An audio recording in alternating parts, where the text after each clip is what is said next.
Thank you for joining me today at Pastor's Ponderings.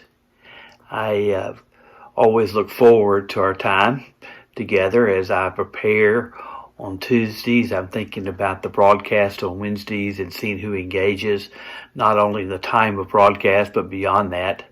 And I appreciate those who have offered me feedback and affirmation and some helpful tips on how we can better help each other live into the person God truly designed us to be. And so right now we're gathering here, and there's folks that are signing on, and we're going to give them a couple of minutes to do that before I get started. But I'll go over the kind of where we have been before when I get started in order to get us going. But just maybe a couple of things about the church. I know we're all looking forward to Sunday as we gather in the parking lot. I promise you that what's been set up has been set up by many hours of folks and volunteers who are ready for this event, and I can't say how appreciative I am to the trustees, to our musicians, to Clark Meyer, actually, who's going to be providing the stage and the sound equipment. I really look forward to being there in the parking lot with some of you. Now, I know all of you will be able to be there for various reasons. Some may be safety, and I understand that. But there at 11 a.m. we will be streaming the service, so you'll be able to be there at least digitally. I say one more thing. It kind of connects to what we're going to talk about today. We're going to light the way back on Saturday night there around the field to the east of the sanctuary. And what that involves is, if you'll come early, there's a little bit of fellowship time, social distancing fellowship time. The funnel cake truck is going to be among us and serving funnel cakes at 6:30. Then at 7, we'll have a group prayer circle, of course, without touching, but forming the circle of unity that holds us together, and pray for just a few minutes. And then you'll actually get to go through another spiritual practice called the labyrinth, or really more like a prayer walk, and that includes the labyrinth. So I hope you'll join us on Saturday as we light our way back. Our students at the PFUMC are sponsoring the event, and they've created a lighted path, and that I think it'll be very impressive and also very meaningful for you. So I do hope you'll join us. So I think we're getting close to getting ready to get started, and again, thank you for joining. So let's talk about where we've been. We spent some time understanding the dividing between the true self and the false self. The true self and the false self, or as I've called it, the separate self. The separate self is that ego part of us that wants to try to control life and order life so that we are satisfied. That true self is what God has already made us to be and has freed us up to be, and we just sometimes resist it. Now, nothing wrong with that separate self. It's a maturing part of who we are. We got to learn some things as we go through it. But at some point in our journey of life, particularly in our spiritual journey, we have to begin to understand that God has already fitted us for everything we need, and we can rest in God's presence and be assured of God's guidance and trust, as Aaron said so well in his sermon on Sunday. And so, but that just doesn't happen naturally. It happens over many years of spiritual practices and times and learning together and faith formative events such as this. But it also happens alone. In the quiet and private places. In fact, frankly, God's first language is silence. And the more we learn to get silent, I think the more we can hear God. And so today's tool is a tool that helps you practice that silence, helps you think about how you can be more in the presence of God. And it's called Lectio Divina. Lectio Divina means sacred reading in Latin. That's all it means. And basically what you do is, it's a contemplative way of praying, of seeking God's presence. And you do it by looking at some scripture or you look at some text that you like we're going to do today, that's a meaningful sentence or phrase. In fact, if you have noticed on my morning post, whether it's be Instagram or Facebook, I've called them morning meds, just kind of a catchy name. Many times those are the phrases, or the sentences, or the verses which I have spent my morning doing a Lectio Divina practice, just like I'm about to show you here how to do. And so today, like I said, you can use anything. I remember I spent one time, an extended time in silence, 72 hours at a retreat center, and I did that first 18 verses of Psalm 139, little by little, letting God's presence encompass me as I practice this kind of spiritual exercise I'm about to give you in a minute. Where can I go from your spirit, says the psalmist in Psalm 139. Now that's enough to spend a good half hour on, if not longer. But today we're in scripture, we're going to use a phrase it's a phrase that's been jumping out at me. It comes from Richard Rohr's book, The Universal Christ. And he writes a very simple sentence.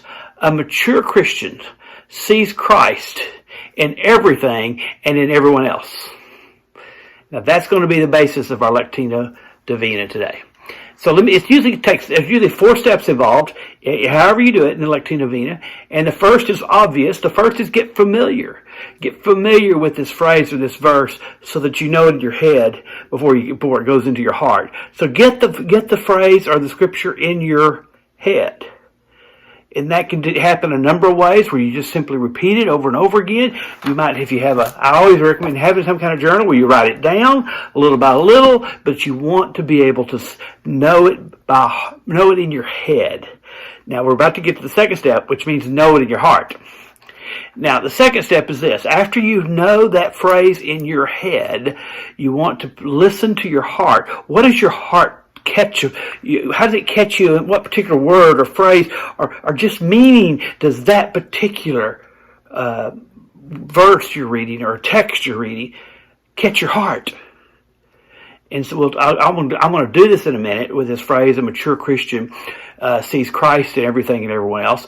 And I'm just going to let the Spirit lead. I don't know what the Spirit's going to lead, but I'll show you. But remember, it starts with your head, then you get it in your heart, and then you put it in your life. Lectio Divina says, okay, if that is what my heart says about this phrase or this verse, what does that mean for my life? How does it engage me in what I do day by day and hour by hour? And so it's in that life application now of where you're at in order to begin to make its way work itself in so that you can be in the presence of God or you can hear the voice of God. And then finally, head, heart, life. Finally, you want to place it so that it has a permanent home for you. Now, sometimes this can be an out loud prayer. I don't necessarily recommend that. My most common practice is to journal at this point. Is once my head has got it and my heart has got it and I'm thinking about my life, I want to spend a few minutes just journaling, writing it down. Some people can journal in their interior head. They are in their hearts. They had the ability to process that without writing it down, and that's fine too. But you want to be able to expand on that which you have placed in your head, in your heart, and now your life. And those are the 4 steps. Now, about 3 tips on doing this. First of all, obviously you want to find a quiet area that you need to go to that you won't be disturbed. And you go to that quiet area, what you want to do is seat yourself there and get settled in. Some people use a timer on their phone, a digital bell, something that says whether you can decide, am I going to do this 5 minutes, 10 minutes, 20 minutes, 30 minutes? I don't know if people have, I guess you have capacity beyond 20 or 30 minutes, but normally you don't see that. And so you know the time is over. Once you settle in, then you want to find a place to sit. And you want to sit kind of with your spine aligned over your hips. You want to place your hands in your lap. And you simply want to put your feet firmly on the ground. Because the ground, God can speak to the ground. And then you might take a few breaths. I recommend nasal in, mouth out. Do that until you're noticing your body's relaxing. The muscles that might feel some tension are giving way. Now you're ready to go through the 4 steps. Now, obviously I'm not going to take as long at each step today, but I'll show you using this phrase that I've introduced to you. A mature Christian sees Christ in everything and everyone else. I'll show you. Here we go. Russell. A mature Christian sees Christ in everything and everyone else. Okay, my head has it. Okay, sorry for the interruption, but I just want to show it to you. And then I might take a few more breaths. Just sit in the silence as it sits in your head.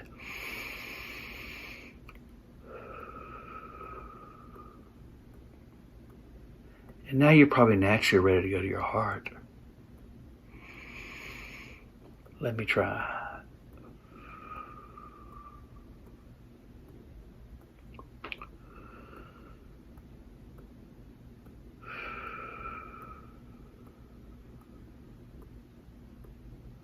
Everyone else. I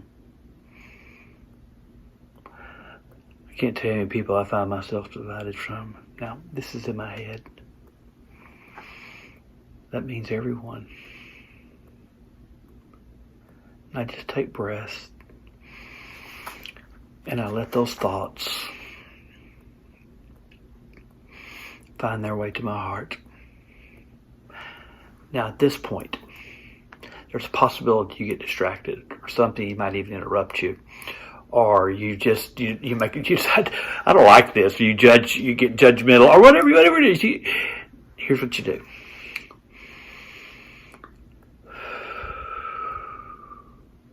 Oh yeah, I got to pick up the cleaning today. That's a cloud that just went by me.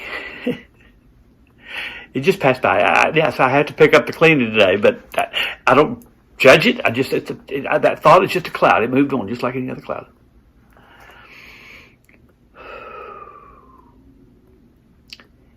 And now I begin to think about everything else and how that applies to my life. Folks that I pass by and ignore every day. Folks that don't look like me, or just, again, these are all thoughts in my head. What does that mean? What does that mean for me? I think I'll make a more effort today to speak when I go to lunch to those who serve me. And then number 4, pick up your journal and just start to write your thoughts and your prayers in whatever is on your mind at this point. Now you're not done. Some people are done and you can just simply put your amen there and be done. But I want to recommend one more step in this to let yourself settle into this. And I'll put these up on the screen, and if you request them, I'll give you, I can email you these. But now that after I've written my prayer, still sitting with the spine aligned and just my feet on the ground, I use some of these phrases. I'm not trying to achieve anything today.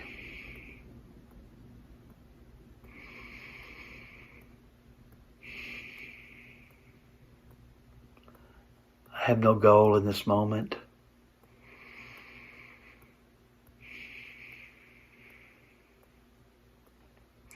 Make me aware of the moment.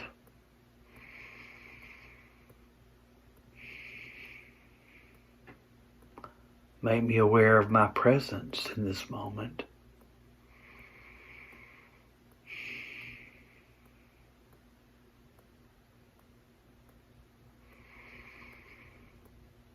Make me aware of moment by moment how one connects to the other.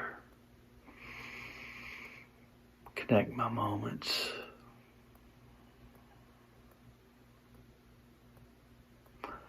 Make me be present with God.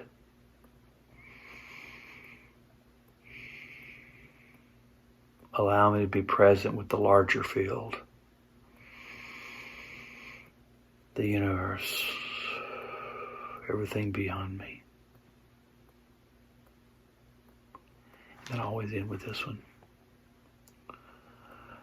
May my life be in Christ.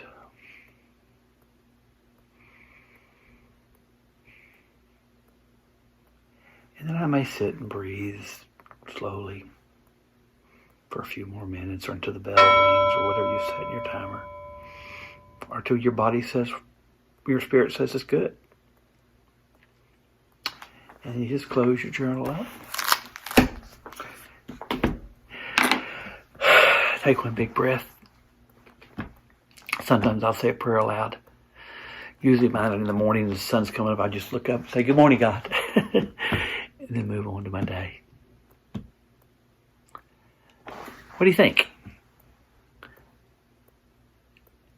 It's one way for you to begin to listen to in the silence to your true self, and to begin to identify some things that allows you to claim who God really made you to be. Be glad to talk to you more about this if you'd like. We can chat by phone or Zoom or whatever you want to do. And it's called Lectio Divina, and there's lots of writings about it. So this is not original to me. You can go and look up a lot of this in other places. So thanks for sharing a few minutes with me today at Pastor's Ponderings. I pray that as God draws near, you become more aware. And I pray more of the person God made you to be finds ways to express itself to those who need you today. Hey, thank you again for joining. Have a great rest of your week. Take care now. Bye.